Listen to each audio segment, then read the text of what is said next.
Mic పట్టుకుంటే త్వరగా ఇడిచిపెట్టలేదు. ఇది ఒక్క విషయం చెప్పి ముగించేస్తాను. నేనేం నీటిలో ఉన్నాను, మీరు ఎండ్లో ఉన్నారు, మిమ్మల్ని చూస్తున్నాను. మహాభారతములో ఒక చిన్న ఉదాహరణ ఇది. ధర్మరాజు కౌరవుల నాశనం అయిన తర్వాత పట్టాభిషిక్తుడై రాజ్యం వెళ్ళే సందర్భంలో కృష్ణుడు చెప్తాడు, అయ్యా ధర్మరాజా, అశ్వమేధ యాగం చెయ్యి, చాలా బాగుంటుంది, మేలు జరుగుతుంది, వర్షాలు వస్తాయి, మంచి జరుగుతుంది అని బ్రహ్మాండంగా అశ్వమేధ యాగం చేస్తాడు. కోట్లకు దానం ఇస్తాడు, వస్త్రాలు ఇస్తాడు, ఋత్విక్కులకు విపరీతమైనటువంటి దానము చేస్తాడు. ఇటువంటి యజ్ఞం ఇంతవరకు ఎవరు చెయ్యలేదు అని అంతా పొగుడుతుంటారు. అటువంటి సందర్భంలో ఒక ముంగిస ఆ ప్రాంతానికి వస్తుంది. ఆ యజ్ఞం చేసినటువంటి స్థలంలో పొరలాడుతుంది. అప్పుడు ఆ ముంగిస మనుష్య భాషలో చెప్తుంది, ఈ ధర్మరాజు యజ్ఞం ఏమీ పనికిరాదు, దీనికంటే మించినటువంటి యజ్ఞం ఒకటి జరిగింది అని అంటాడు. అందరికి ఆశ్చర్యం అవుతుంది. ఏమది? ఒక బీదవాడు చేసినటువంటి దానం ముందు నీ ధర్మరాజు చక్రవర్తి చేసిన దానం ఎందుకు పనికిరాదు అంటాడు. ఏమది అని అడిగితే అప్పుడు ఆ ముంగిస మనుష్య భాషలో అంటుంది, చాలా సంవత్సరముల క్రిందట ఒక బీదవాడు ఉండేవాడు. వానికి ఒక భార్య, ఒక కొడుకు, కోడలు ఉండేవాళ్ళు.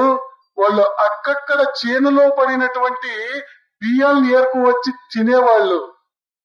ఈ రీతిగా బ్రతికేవాళ్ళు.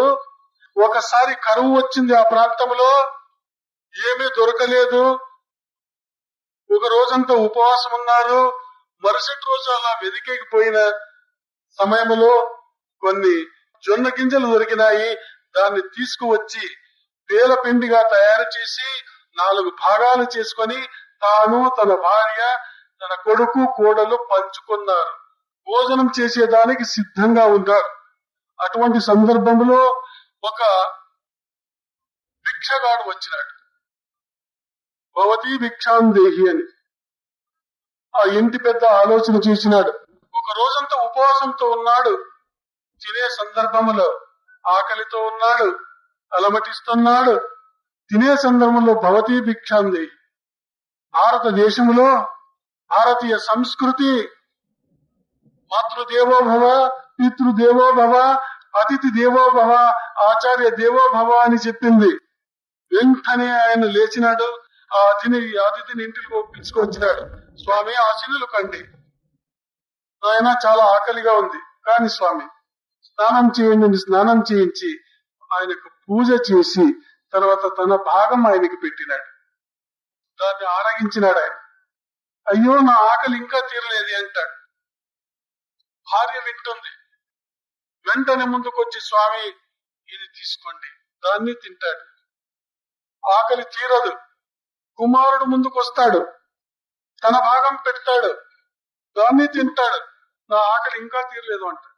కోడలు ముందుకొచ్చి తన భాగం పెడుతుంది, అది తింటాడు. నాకు ఆనందమైంది, ఆశీర్వాదం చేస్తున్నానని ఆశీర్వదించి వెళ్ళిపోతాడు. అటువంటి సమయంలో ముంగిస అంటుంది, ఆ ప్రాంతంలో నేనుంటి వాళ్ళు నలుగురు ఆ ఆకలితో బాధపడి చనిపోతారు. ఆ ప్రదేశములో ఆ మహానుభావులు పెట్టినటువంటి, ఆ బీదవాళ్ళు పెట్టినటువంటి భిక్ష ఆ స్థలం ఉంది. ఆ స్థలంలో నేను పొరలాడినాను. పొరలాడితే ఒకవైపు భాగమంతా బంగారైపోయింది నాకు.